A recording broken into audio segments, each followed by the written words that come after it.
कर्मयोग क्या है, इसे कैसे समझें?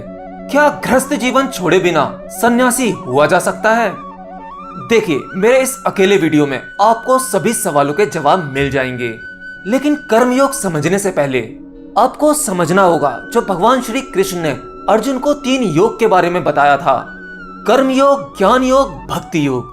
हालांकि इस पर मैं पहले भी बोल चुका हूँ, लेकिन शायद इतना डिटेल में नहीं बोला होगा। और मेरे लिए आप बहुत इंपॉर्टेंट हो। आपके सभी सवालों का जवाब आपको मिलना चाहिए। धर्म की ये बातें क्लियर होना बहुत जरूरी है।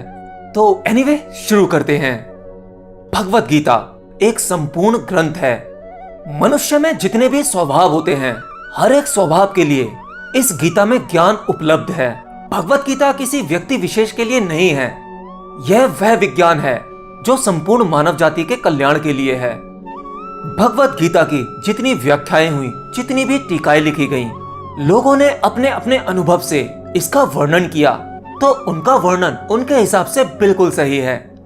लेकिन इसके बावजूद अक्सर हम लोगों के सवाल होते हैं कि भगवत गीता में दिया हुआ ज्ञान, इसमें बताए गए तीनों योग, कर्म योग, भक्ति योग और ज्ञान योग, इन योगों में से हमारे लिए कौन सा परफेक्ट योग है?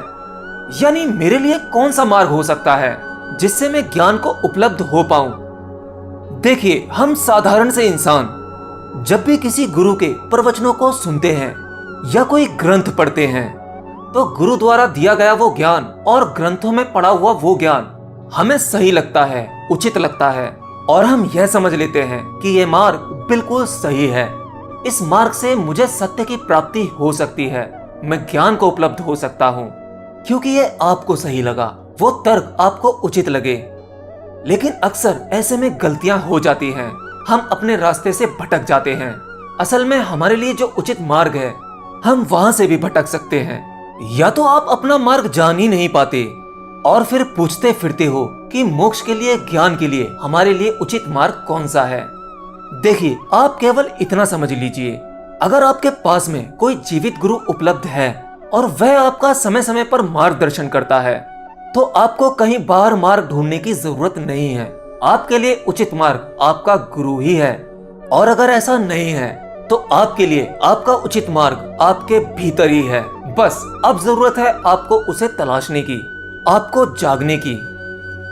कहते हैं भगवत गीता में दुनिया के सभी सवालों के जवाब हैं, और आप बार बार भगवत गीता पढ़ते हो, अपने सवालों के जवाब ढूंढते हो और फिर भटक जाते हो।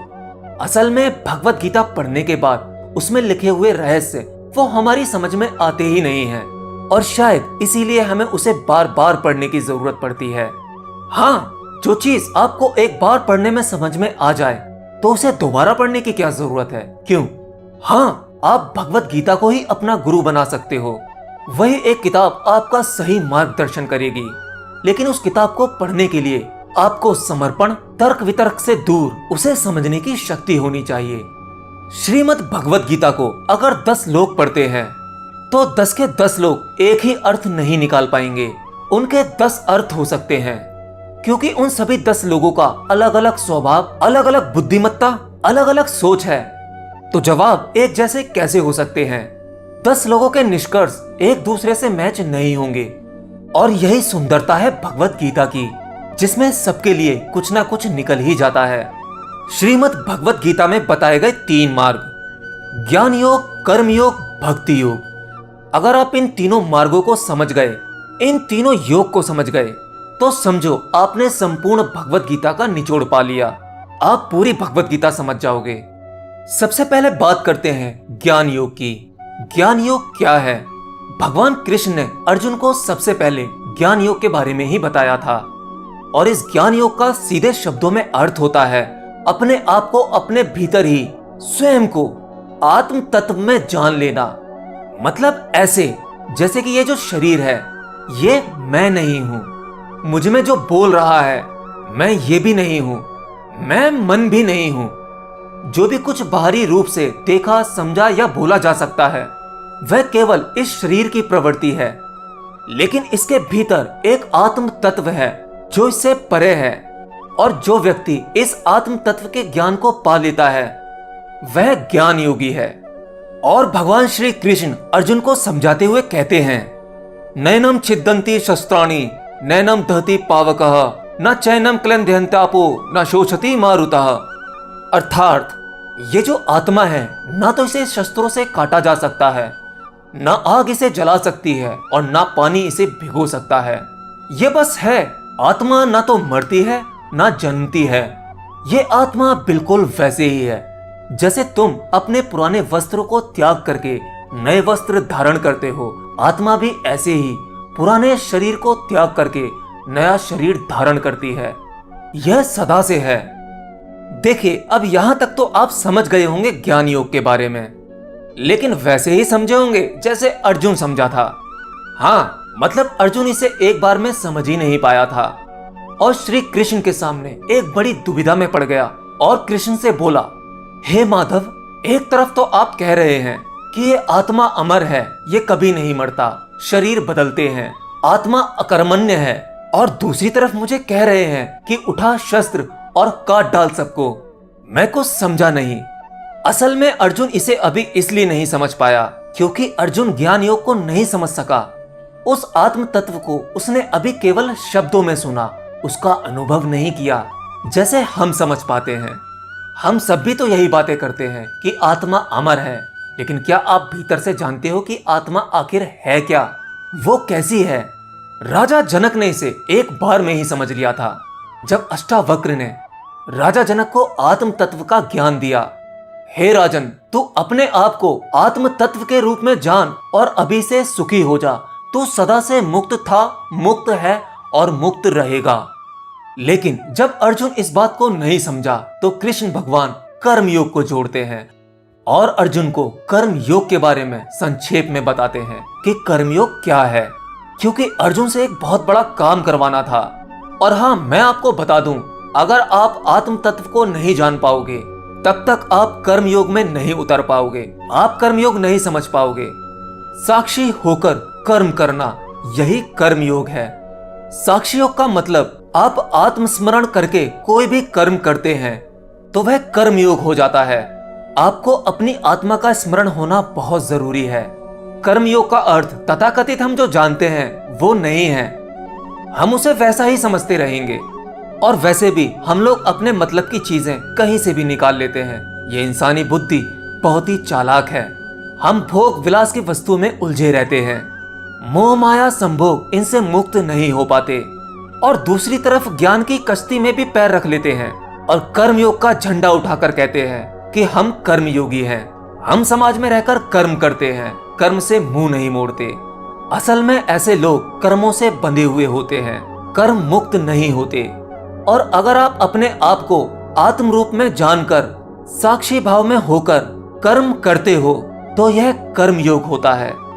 मतलब ये ऐसा है, जब आपको पता लग जाता है कि ये शरीर मैं नहीं हूँ, मेरे भीतर आत्म तत्व है, वो ईश्वर ही है। उस ईश्वर ने ये शरीर रूपी यंत्र चुना है कुछ कर्म करवाने के लिए, तो इस शरीर से जो भी कर्म होंगे वो मैं नहीं करूंगा, वो ईश्वर ही इस शरीर के जरिए सभी कर्म करेगा। यानी मैं वो आत्म तत्व कर्म मुक्त है, वह करता नहीं है, वह अकर्ता है। अगर ऐसा जानकर आप कर्म में उतरते हो तो आप कर्म योगी हो और सभी कर्म करते हुए भी कर्म मुक्त हो, और ऐसे में आप कर्म फल से भी मुक्त हो जाते हो। और अच्छी बात यह होती है कि इस स्थिति में आकर आपसे कोई कार्य, कोई कर्म गलत होता ही नहीं है। बिना आत्मज्ञान के यानी बिना ज्ञान योग के आप कर्म फल से भी मुक्त नहीं हो सकते। आप जो भी कार्य करते हो उसके साथ एक फल जुड़ा होता है, बिना फल के आप कुछ नहीं कर सकते, और ये फल की इच्छा ही आपको ज्ञान के मार्ग से भटका देती है। भगवान कृष्ण ने अर्जुन से क्यों कहा कि तू फल की इच्छा मत कर, तू केवल कर्म कर, क्योंकि वो अच्छी तरह से जानते हैं कि फल मनुष्य के हाथ में है ही नहीं, उसके हाथ में तो केवल कर्म है, वह कर्म कर सकता है। फल मिलना न मिलना उस ईश्वर के हाथ में है। और क्या कभी आपने सोचा है ये फल की इच्छा रखना ही हमें भीतर से विचलित करती है, हमें सांसारिक बना देती है। अरे भाई, उस चीज का क्या फायदा जो तुम्हारे हाथ में ही नहीं है। अपनी पिछली जिंदगी को उठाकर देखो, आपने जितने भी कर्म किए उनकी इच्छा भी रखी होगी क्या आपकी इच्छा अनुसार आपको फल मिला? यह आपने कितनी बार किया और आप इसे तब भी नहीं समझ पाए? अगर आप अपने जीवन के अनुभवों से नहीं समझ सकते तो ऐसी भगवत गीता जैसी किताब भला आपको कैसे समझा सकती है? उस ईश्वर ने आपके अंदर एक ऐसा मैकेनिज्म बनाया है जिसके जरिए आप ज्ञान को स्वयं ही उपलब्ध हो सकते हो। आपको किसी किताब, किसी ग्रंथ, किसी गुरु की आवश्यकता नहीं होती।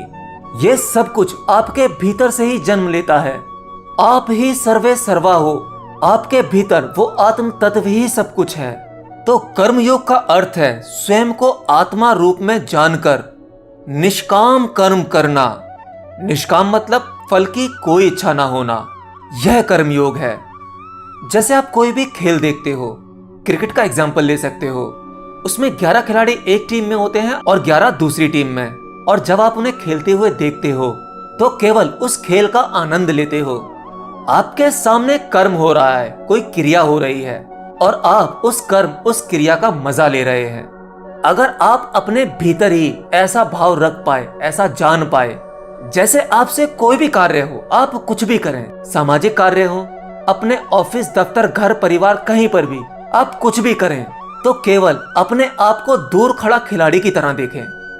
आप अपने आप को ऐसे देखें कि ये शरीर है, ये कार्य कर रहा है, समाज में रहकर कितनी सारी चीजें करता है और मैं इसे देखने वाला दृष्टा हूँ। साक्षी भाव रखो, तब आप अपने आप को ऐसे जान पाओगे जैसे ये दुनिया खेल का मैदान है और आप यानी ये शरीर रूपी यंत्र कर्म करने के लिए इस पृथ्वी पर आया है और ईश्वर इसके जरिए कुछ कर्म करवाना चाहते हैं। तो आपको प्रतीत होने लगेगा कि आप आत्म तत्व हो, आप ही वह ईश्वर हो जो खुद में खुद को एक यंत्र के रूप में देख पा रहे हैं कर्म करता हुआ। यह निष्काम कर्म है, यही कर्म योग है। अब भगवान कृष्ण तीसरी बात कहते हैं भक्ति योग की। भक्ति योग क्या है? भक्ति योग का सीधा सा अर्थ है उस परमात्मा को जान लेना और उसके प्रेम में पड़ जाना, उसके प्रेम में ही जीना। और परमात्मा को जानने का तत्व वो ओमकार है और इसके लिए क्रिया योग बहुत अच्छा मार्ग है। यहाँ पर प्रभु को सब कुछ समर्पण करना है, अपना कर्तापन ही त्याग देना है, यही प्रभु के चरणों में रख देना है कि मैं तो कुछ हूं ही नहीं करने वाला, अब तो सब कुछ तेरे हाथ में है, डोर तूने पकड़ रखी है, जैसा तू चलाए ये वैसा ही चलेगा। मैं कुछ नहीं, सब कुछ तू है, हम तो केवल माध्यम हैं, करने वाला तो वह ईश्वर है। मेरे पास जो कुछ है वो सब कुछ तेरा ही है और तेरा तुझको ही समर्पित। तन मन धन ये जीवन सब कुछ तुझको अर्पण, जैसा मीरा ने किया। यह होता है भक्ति योग। अब देखो, ज्ञान योग में आप आंख बंद करके प्रभु का ध्यान लगाते हो, ध्यान करते हो, मेडिटेशन करते हो, वैज्ञानिक रूप से उसे जानने की कोशिश करते हो, तो आपके भीतर ही वो निराकार के दर्शन होते हैं। आप जानने लगते हो सब कुछ संचालित करने वाला, सबका केंद्र आपके भीतर वो आत्म तत्व है। और यही सब कुछ आंखें खोलकर जान पाओ, उस निराकार का अनुभव कर पाओ, तो ये भक्ति योग है। और कर्म करते हुए कर्मों से मुक्त रहना, अपने आप को आत्म तत्व जान लेना, बिना फल की इच्छा रखे कर्म करना, निष्काम कर्म है, यह कर्म योग है। यह तीनों योग एक दूसरे के पूरक हैं। तभी तो भगवान श्री कृष्ण ने अर्जुन को तीनों योग का ज्ञान दिया था। अगर कृष्ण चाहते तो उन्हें केवल कर्म योग समझाकर गीता समाप्त कर सकते थे, लेकिन कृष्ण जानते थे कि भगवत गीता संपूर्ण मानव जाति का कल्याण करेगी, तो उन्होंने तीनों योग के बारे में बताया। हाँ, किसी एक मार्ग पर आप चल सकते हैं, लेकिन उस पर चलकर भी आप तीनों ही योग के बारे में जान जाओगे। तीनों में से कोई एक मार्ग भी आपको बाकी दोनों मार्ग का अनुभव जरूर कराएगा। एक जान गए तो सब जान जाओगे। जभी तो आप किसी भी ज्ञानी से पूछो, वो तीनों योग के बारे में बता सकता है, कर्म योग, भक्ति योग और ज्ञान योग। और अंत में ये एक ही जगह जाकर खत्म होता है, उस निराकार, उस ईश्वर पर। देखिए, अब मैं वापस एक पॉइंट पर आता हूं जो मैंने आपको शुरू में बताया था। अगर आप ऐसी भावना रखकर कर्मयोग, ज्ञान योग और भक्ति योग को जानकर अपना जीवन जीना शुरू कर देते हैं, तो आप घर में रहकर भी, अपने परिवार के साथ, समाज के साथ रहकर भी एक सन्यासी जीवन जी सकते हैं। आप साधारण इंसान की तरह ऑफिस जा सकते हैं, लोगों से मिल सकते हैं, बाजार में घूम सकते हैं। साथ ही ये तीनों भाव आपके भीतर रह पाए तो आप संसार में रहकर भी असंसारी हो जाते हैं, योगी हो जाते हैं। वो समय दूर नहीं है जब आपको सूट बूट टाई में सन्यासी दिखेंगे। अरे भाई, संदीप महेश्वरी क्या है, वो भी तो एक सन्यासी हैं। और शायद अब वही समय है सूट बूट टाई वाले सन्यासियों का, क्योंकि हम लोग वैज्ञानिक भाषा ज्यादा जानते हैं, उन पर ज्यादा भरोसा करते हैं। एनीवे, आज के लिए इतना ही। मिलता हूं नेक्स्ट वीडियो में। Till then, bye bye.